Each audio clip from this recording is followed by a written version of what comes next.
Brinyte is a brand that I had honestly never heard of before this video, but they recently reached out to me and asked if I would like to review the PT18Pro flashlight. This is a more premium and serious tactical light, coming in at $130, so I certainly had high expectations going into this review. Overall, I have to say that while the light is not perfect, it is very good and makes a strong case for itself in this price range. If you are looking for a quality tactical light, this is a great option, though if you're looking for more general purpose light, this is probably one to skip. Before the review starts, I need to clarify that Brinyte has provided me with an affiliate code, which you can use to save some money on any of their products. Usage of this code will provide me with a small amount of revenue, so you can assume as much bias as you like, but it won't really affect this review. The PT18Pro is an extremely well-built flashlight. It measures 16.4 centimeters long, and the head is 4.1 centimeters wide, while the body is 2.5 centimeters wide. Being made of aluminum, it weighs only 170 grams without the battery. The light carries the standard IPX8 waterproof rating and a 1 meter drop rating. The tail cap is nicely knurled and features 2 grooves that allow the rear grip ring to be installed in either preferred orientation. The ring is very secure and does not wiggle at all, and I really appreciate the fact that the threads have been properly machined to allow the tail cap to align with the head at a 90-degree angle. There is also a grip ring on the body that allows for a cigar-style grip, and which acts as a roll stop. This ring is not threaded and depends on a pressure fit with the other ring to remain firmly in place. This ring can be easily removed if desired. The tail cap features 2 separate buttons, an E-switch used for strobe and mode selection, and another forward clicky that is hardwired for turbo. Because of this, the interior of the light uses a dual tube design, with the outer tube having thick, square-cut threads that are not anodized, while the inner tube carries the current for the tail switches and is anodized. This means that the tail cap switches can be physically locked out, but the light itself cannot be. On the head is the third switch, another E-switch with a stainless surround and an aluminum cover. Opposite this is a small circular magnetic charging port. The 2 tail switches are very easy to differentiate from each other by feel, which is important. The head switch is easy to find and press, but it both looks and feels very similar to the charging port, so the 2 can be confused. At the front of the head is a stainless steel crenulated bezel. This bezel threads between 2 sections of the head, so the light still looks quite nice when it is removed, which doesn't affect functionality really, but I just appreciate this aspect. There's a large piece of hardened mineral crystal glass, which has a very good anti-reflective coating. Below is a beautiful smooth aluminum reflector and a Cree XHP35 HD LED. The whole head assembly is very clean and well built. Overall, the build of this light is really good, and it feels great in the hand. Everything is very well machined, with smooth edges, and the anodizing on the body looks and feels great while being durable. The threads are smooth and tight, and the knurled portions feel very nice. I have no doubt that this light can withstand some pretty serious abuse, and it is one of the highest quality lights I've used. The light comes with a pretty nice assortment of extras that are worth mentioning here. Included is, of course, the magnetic charger, which has a high quality braided cable and metal connectors. There's also a pretty well made holster, with an interesting rotating belt loop and elastics for carrying extra batteries.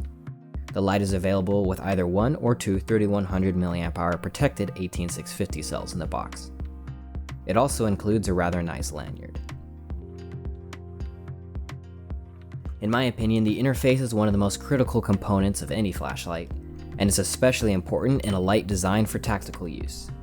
The interface must be fast and easy to use while providing the desired light. It absolutely should not be complicated, confusing, or distracting, and must be reliable. Normally, I like an interface that provides a lot of options in terms of output and usage, but tactical lights should emphasize simplicity and speed. The PT18Pro is a very interesting light when it comes to the interface. At first glance, the light seems quite complicated, but it's actually pretty straightforward, and most importantly, the critical functions are extremely easy to understand and use. The light possesses 3 different buttons, 1 on the head and 2 on the tail. The tail switches are hardwired to provide the same predictable function every time they're pressed, and are easy to find and easy to differentiate. The main forward clicky switch always activates the light to turbo, while the secondary switch will provide a momentary strobe function when pressed from off. While the light is on, pressing either the secondary rear switch or the head side switch will change the brightness levels, and pressing and holding either switch will activate the strobe mode. If the light is turned on with the head switch and the main tail switch is then pressed, it will again jump to turbo. These 2 buttons are exactly what they should be and work as expected. In my humble opinion, this setup is ideal for tactical use, and I like it very much. Unfortunately, while a great idea in theory, the third switch on the head is not quite as well implemented. While off, pressing this switch turns the light on to the last used mode, and each consecutive press cycles through the brightness levels. Pressing and holding from off will turn the light on to low mode. While on, pressing and holding for 1 second turns the light back off. This switch can also be used to cycle the brightness while the main tail switch is on. I would have preferred the long press be used to cycle the brightness and a simple click to turn the light off. But supposedly this UI was chosen to prevent accidentally turning the light off with a bump, which is respectable. And this light is just as easy to use, if a bit less intuitive and familiar for me. However, one of the features intended to prevent accidental activation has unfortunately made this button far too inconvenient to use most of the time. If the light is left off for more than 1 minute, it will enter lockout mode, in which the side switch does not function.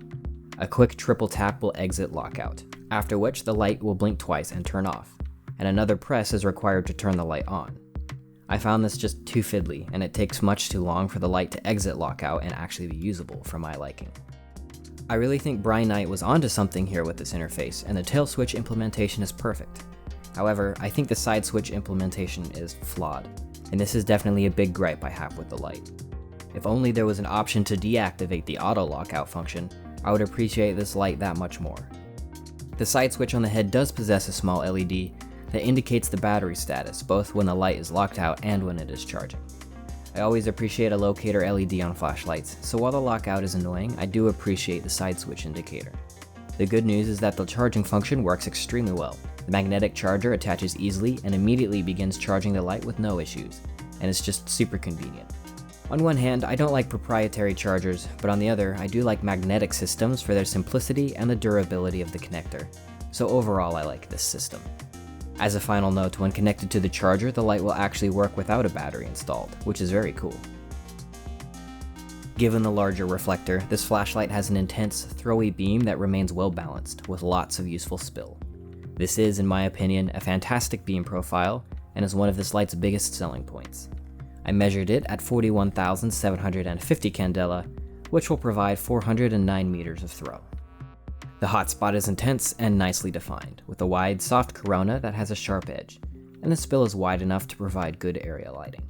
The beam is decently clean and evenly lit, with a small amount of tint shift mainly in the corona and in the very center of the hotspot. The LED used is a first-generation Cree XHP35HD in cool white, which produces a cool white beam at around 6000K once tint shift is taken into account.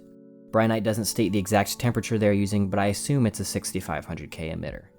This LED is not high CRI, instead designed for high efficiency and output.